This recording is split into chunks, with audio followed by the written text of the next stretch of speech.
Hello there friends, long time no see. On the menu today, some crazy CS at BB Dacha with a lot of surprises, Donk getting his MVP medal, Cadian and Twistzz truth revealing interviews, roster changes, fresh rumors, deep thoughts from Boomich and Jame, what's up with Cloud9, and also we're in for a blast World Finals. Without further ado, let's get straight to it. As I mentioned in the last video, Team Liquid has officially finally announced Cadian and Twistzz. Now they have a superb lineup that will absolutely crush the North American region. Cadian is the captain, Twistzz, Kinder and Neff are just super cool, and the newcomer Skulls has great potential. And this gang is managed and coached by the legendary Zeus, the Brazilian one surely. On paper everything is just fine, I would just even say amazing, but now it remains to understand how they will all play together and fit into their roles. Well, and now here's what Cadian told about his new team. Twistzz is a big reason why I chose this project. The way he handles himself in and outside the server is unique. Having been with him at the bootcamp just emphasized why he won a major and 2 Grand Slams. I'm happy to call him my friend and proud to call him my teammate. Regarding Heroic, I was very surprised when I talked to Stavn. He wanted to move things in a different direction and he didn't know if he should be benched. He said he didn't feel the same joy playing the game or playing with me that he used to, and he thought I was being very harsh when correcting mistakes. I could see some of the parts he was saying, but with the relationship and open communication that we had, I was surprised things weren't brought up to my attention earlier. He had a serious tone when he called me, and I felt that this was something he was sad about. As for Stavn and Yabi, if they want to go to Astralis, it's their choice, but considering how they talked about the way the former sports director of Heroic made the move, I'm very surprised at the way they handled it. It's normal in sports that people want to try new adventures and teams, but you decide how you want to handle things. It's a shame it's gonna influence the way we look back at our time together. After I was trying to initiate processes with new orgs, Heroic came back to me and offered me a chance to rebuild around Sush and Tassus. I didn't have too much interest in that, even though the economical side of Heroic meant we could get good players that I could play with, but I just didn't have the energy to build everything from scratch again. Wow, that's a lot of stuff. It seems to me that Cadian didn't even tell half of what actually happened. Perhaps one day we will find out the darkness that happened behind the scenes of this transfer, for example from Richard Lewis. And I also liked how he tagged Twistzz. I wouldn't be surprised if this was decisive in their transfer. Twistzz also gave a great interview where he talked about the main reasons. When I started receiving offers, I realized that I do want something that has longevity to it. An overall younger team. The organization has created a very strong supporting staff around the team, and for me there is a lot of history within the org. I truly believe in what's being created here. Every time I looked at Heroic, I was always impressed and happy to see Cadian's leadership. Then HLTV posted a huge interview. I'll just highlight the most important things. So the main reason why Twistzz left FaZe is that they started negotiations very late, literally a few weeks before the end of the contract, and all the time before this they simply ignored him. Twistzz says that he himself wrote to management about the extension but received no response. Therefore he began to negotiate with Vitality and Liquid, who already contacted him. Then FaZe Clan presented an ultimatum: renew your contract or leave. All this happened right before IEM Sydney semifinals. He sat until 5 AM, talked to himself for a long time and decided to choose Team Liquid. Firstly, at that time, FaZe didn't have such a large streak of victories in CS2, only 4 in a row, and he didn't really believe that they would succeed, especially since the end of the CSGO had some disappointing defeats. Secondly, it was all over the news that FaZe was crumbling as an org and that they might have to merge with Complexity, and this really influenced his decision. And third, Liquid negotiated with him as professionally and respectfully as possible, offered the best conditions, and moreover assembled a new young team. Then FaZe started winning everything, set a record streak of matches won and all that, and he wondered, did he make the right decision? However, it was too late, and it would be unprofessional as possible to deny the offer. Also, Twistzz could have ended up in Vitality. He had conversations with Apex and was really interested in the move, but the map roles got in the way. Twistzz would have to become a pure anchor again, and he didn't want that. So Apex offered to change roles for him, but the Canadian decided not to break the already working system in Vitality. Like, what if they adapt to Twistzz and then it all falls? He won't forgive himself for breaking such a powerful team. In fact, he was as close as possible to moving to Vitality, but they didn't quite agree on roles. But now Twistzz thinks that he most likely would have stayed with FaZe if they had started negotiations in time. He would not consider other options and would continue to play with them, but in the end, when he heard all the prospects of Liquid, there was no turning back. Firstly, he's good friends with Neff and Zeus. He's a big fan of Ikinder and he has incredible respect for Cadian, and Cadian was key in this transition. As Twistzz says, he now has complete freedom on the map due to the fact that their captain is a sniper. This is a completely different system and suits Twistzz even better, and judging by the pracs they already had, everything works very well. Twistzz didn't even come close to expecting that everything would start working out from them right away, plus Cadian speaks almost perfect English. Well, so Team Liquid just felt much closer to him. At FaZe, the management wasn't good at all, but in Liquid he senses complete order and he feels at home again. Honestly, what a great interview from Twistzz. In fact, it turns out that FaZe themselves have lost their player. On the other hand, Frozen was signed. It would be pretty tough for him to fill in Twistz's boots, but I hope he can manage. Well, we have a new top duo, Cadian and Twistzz. Let's see what they can do together. In the meantime, the gang are wasting no time trying to know each other better. You saw a lot about the tribes, and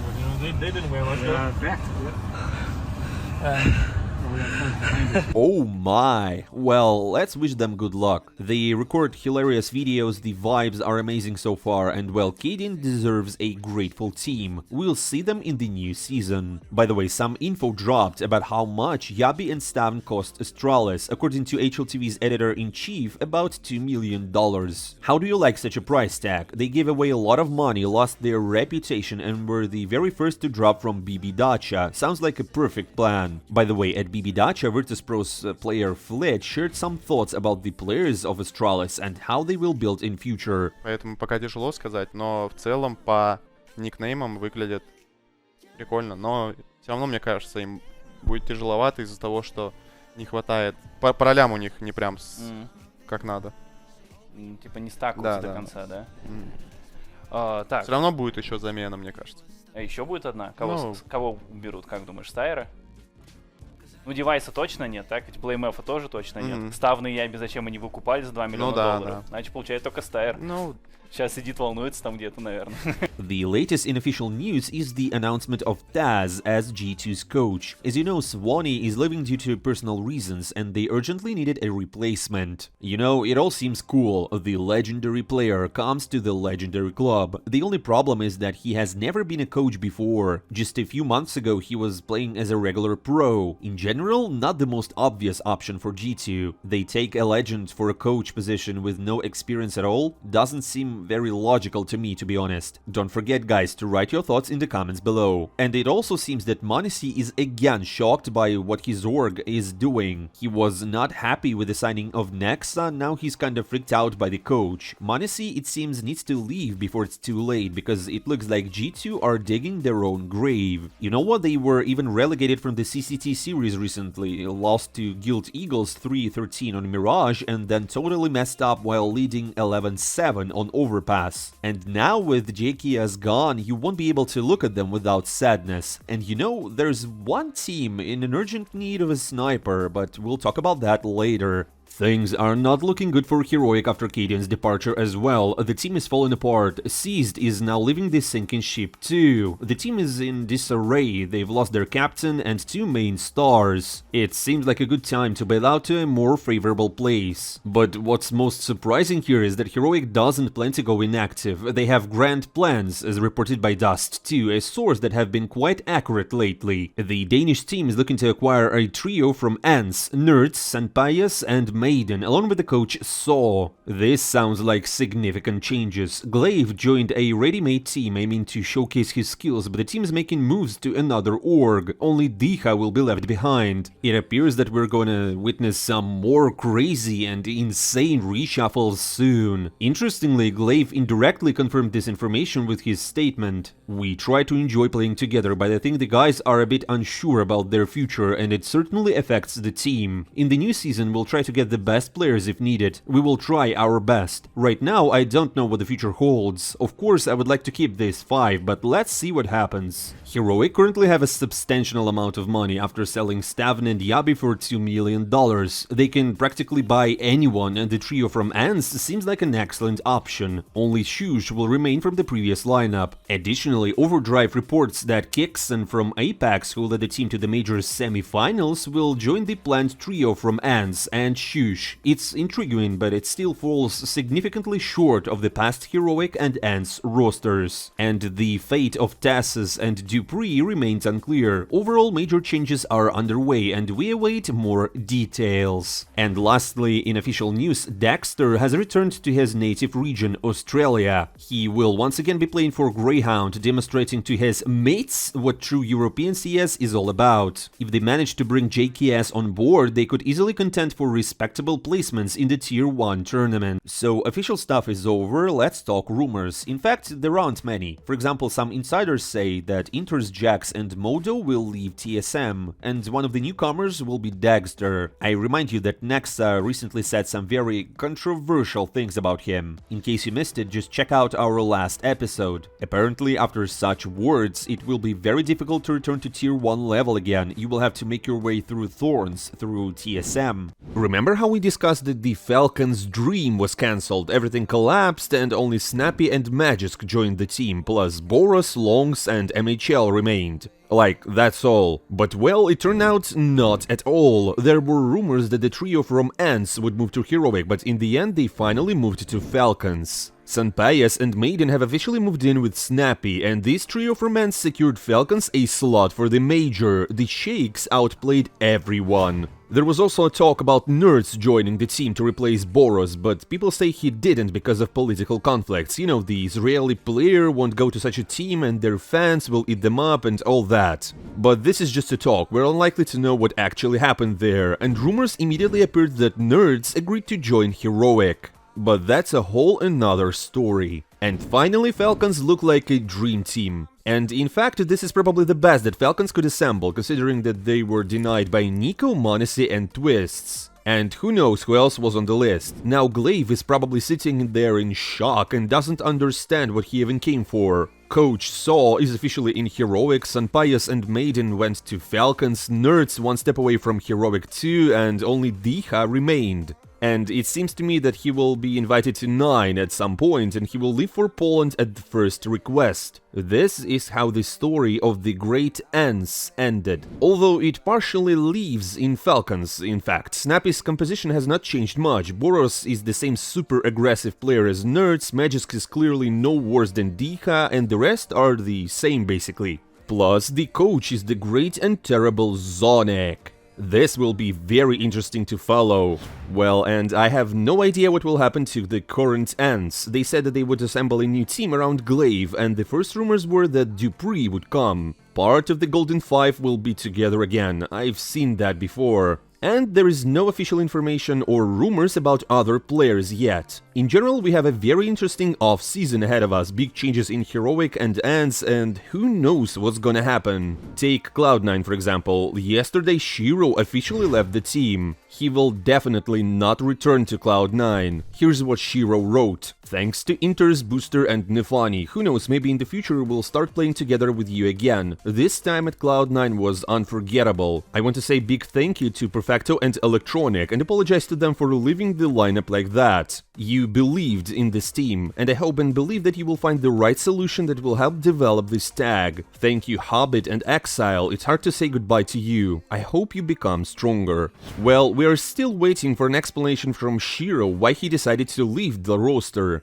But anyways, we wish only good luck to him in the future. Everyone already knows that he will move to Team Spirit, it's almost like a fact. And just listen to this, Harumi said that the Dragons paid $1,750,000 for Shiro. Holy shit! That basically makes him the most expensive player in the CS2 and CSGO history, right? Nico was bought for about $1 million, the entire Gambit lineup was also about $1 million, Device cost about $1 million, and Perfecto together with Electronic cost about $2 million, and here he's solo being almost $2 million. And you know what? It's a decent move from Spirit because they farmed a lot of money during Dota 2 TIs, so they have some spare cash. It might be a risky move, but it's cool that they finally decided to do something with their CS2 team. Although, according to Simple, this sum is not real and the numbers are different. Guys, who do you believe? Spill your numbers in the comments below. Надо подождать пару дней, и вскроется вся правда, обещаю. And also, let's discuss if Spirit could potentially become the top 1 team in the world, or at least top 3. I really want to look at this combo of Dunk plus Shiro because they're just incredible together. And I feel inside that they're gonna make some noise. Well, now let's move on to the results of BB Dacha, but before that I suggest you listen to a couple of interviews from this tournament. First, from Virtus.pro's Jame, a lot about Donk, snipers, ops and CS2. Говорят везде вот этот хайп, что Донк это новая суперзвезда СНГ сцены, там супер молодой мощный игрок. Есть ли... Что вообще можешь сказать про Донка? Он, безусловно, самый талантливый вообще за всю карьеру, которую я видел. Из СНГ 2 игрока всего лишь. Вообще 4 игрока, которые выстрелили. Это вот так. Аксель, Широ, еще когда я начинал. И потом Моноси, и сейчас Донк. То есть он как бы в топ-4 вот уже в этих игроках, которые о себе прям супер заявили. Но, опять же, всегда у таких игроков есть рубеж.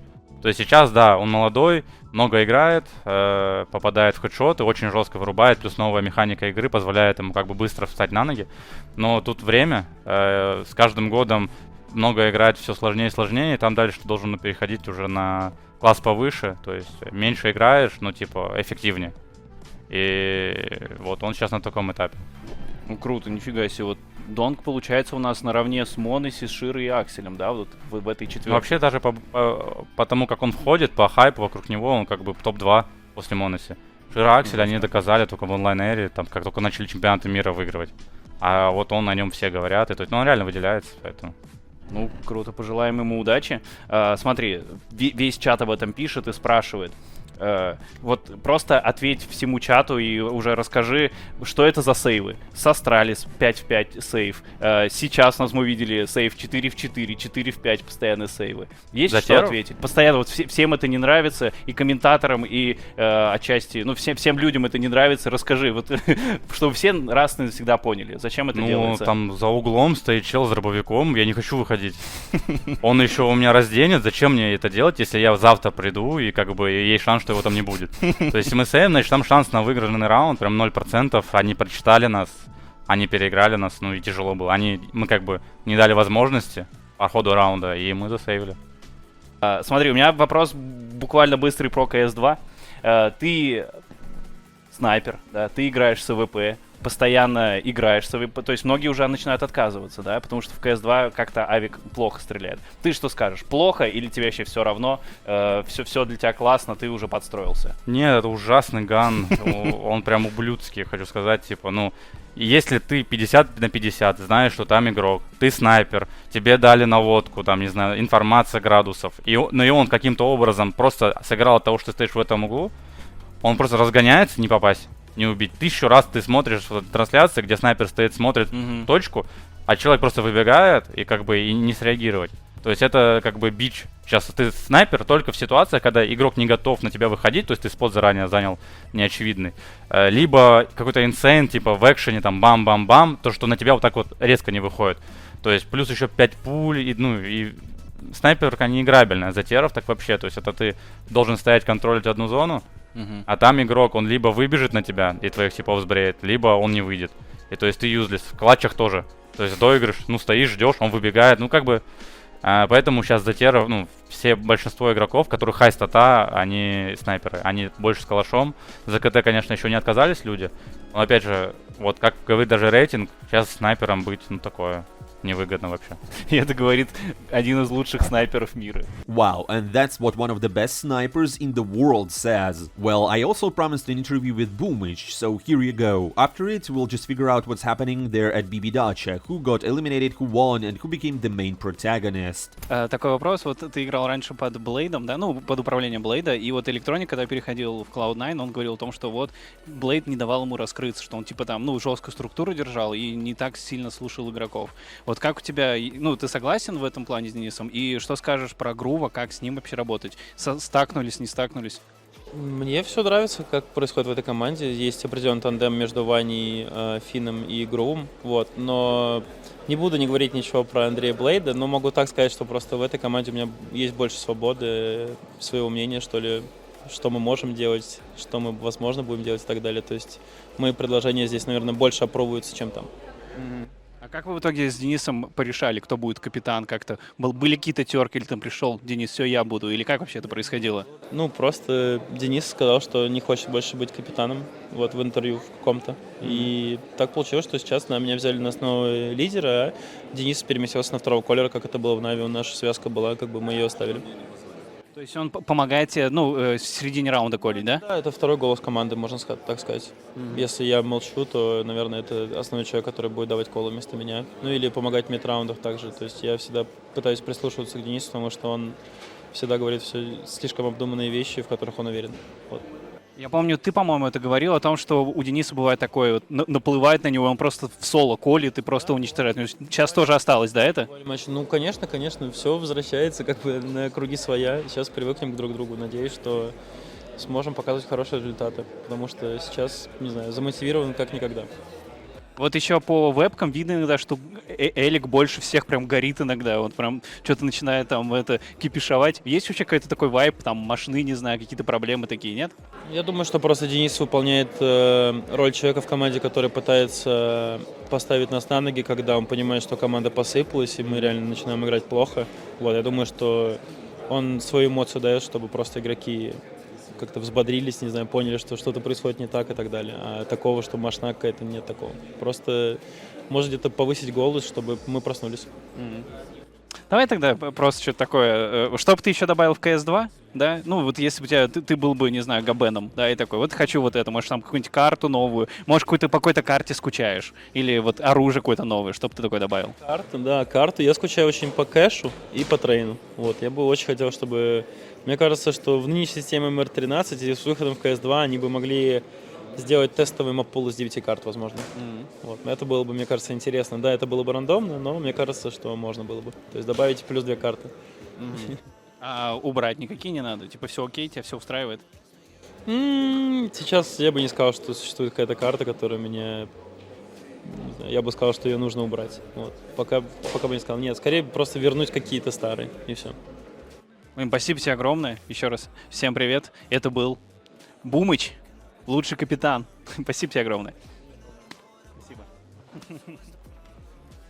Well, now to the results of BB Dacha. You can see how everything went in Dubai, and there is something interesting to note. Firstly, Astralis, who paid $2 million for Yabi and Stavn, were eliminated from the tournament at last place. Yeah, the guys probably haven't gotten along yet, but the start is quite gloomy. Another interesting thing is the sensational result from Cloud9, in a bad way. Being the main favorite of the entire tournament, Cloud9 were eliminated at the group stage. At first, they just threw the match against MIBR. It's generally unclear what went wrong, even the team analyst couldn't answer. They won Anubis 13-3, were going 10-4 on Inferno, things were just perfect, and then boom bow pow, something broke, and the Brazilians made a decent comeback and the match went to the third map. And there, MIBR just destroyed their opponent. What happened to Cloud9? How they broke down like that? Even the players themselves don't know the answer. And this was just the beginning of Cloud9's fiasco. Next, they had a match against BB. Nefani was playing against his former team. What a hype, what a drama. On Ancient, Cloud9 gave away 2 key rounds, and then they seemed to lose morale round after round, giving away full buys. For what? Unclear. Usually people don't come back after this. But that's only half the trouble. Nuke was even worse. I haven't seen such terrible game from Cloud9 for a long time. Many people suggest that the point is that they simply didn't want to leak strats before Blast, which is much more important than BB Dacha, like hide their plays, strategies and all that. but others think that the point is they don't have a good sniper. For example, here's what BB's sniper Zorte talks about. They were trying not to lose, but we wanted to win. I think both Nuke and Ancient felt like they didn't have a sniper. It can be seen that they were trying to avoid the enemy sniper rifle as much as possible, either with a smoke or with nades. But on Nuke, when you realize that there is a non-core sniper against you, it's easy to play. All the teams who don't play with a sniper always play clumsily, peek chaotically in the wrong way. You can feel it. Moving with AWP requires experience. That's why it was much easier to play against them. I mean, Zorte's got a point, right? In general, Cloud9 completely screwed up and were eliminated from BB, taking 6th place. Now let's see how they will perform at Blast World Finals. And the last interesting thing at BB Dacha happened in the Grand Finals, Virtus.pro versus Team Spirit. So Virtus.pro completely, utterly, undoubtedly and super confidently dominated the first 2 maps. I thought like it was over, but then something suddenly went wrong. Virtus.pro failed on Vertigo with a score of 13-3 and then on Mirage 13-5. Here comes the decider, Anubis. It turned out to be as sweaty as possible with overtimes. And I remind you that even in CSGO we didn't have a single comeback in a best of 5 from O2. It happened online, but never ever at LANs. Yeah, sure, recently they did it at some tier 3 tournament, but who cares honestly. So VP against Spirit here turned out to be a truly historical event. Yeah, sure, this is not Katowice or some sort of ESL event or a major, but still, this is a tournament with a large prize pool and a good lineup of participants: Cloud9, VP, Astralis, Furia, Spirit and others. And well, congratulations to Team Spirit on this crazy achievement. They strangled the major champions, came back from O2 against Jame. Wow, no one ever has managed to do this. Well, and the hype wave rider Donk, of course, received the MVP medal and the rating of 1.31. Yeah, he's a rifler, by the way. What a legend. Now, all the analysts around are saying that he won't stay in Spirit for long. The race for Donk has already begun and his price tag is approaching $1 million. But hey, who knows? Only time will tell. And also, friends, I'm eager to know what you think about Donk. Will he stay in Spirit and is it a good decision? Or will he move to some, I don't know, G2 or maybe Steam Liquid or anyone else? Write your thoughts in the comments below. But you know what? The most interesting thing is that he could have played for Navi. Spirit's coach Holly spoke about this. Obviously, Donk was very talented. Our scout contacted him, but he already had an offer from Navi. But we talked to him and he ended up joining Team Spirit. That is, Spirit simply stole a new pro scene destroyer from Navi. Even Monacy congratulated him on such an excellent performance. And considering all of this, HLTV dropped an inside info that Shiro is moving to Spirit, replacing Artfrost.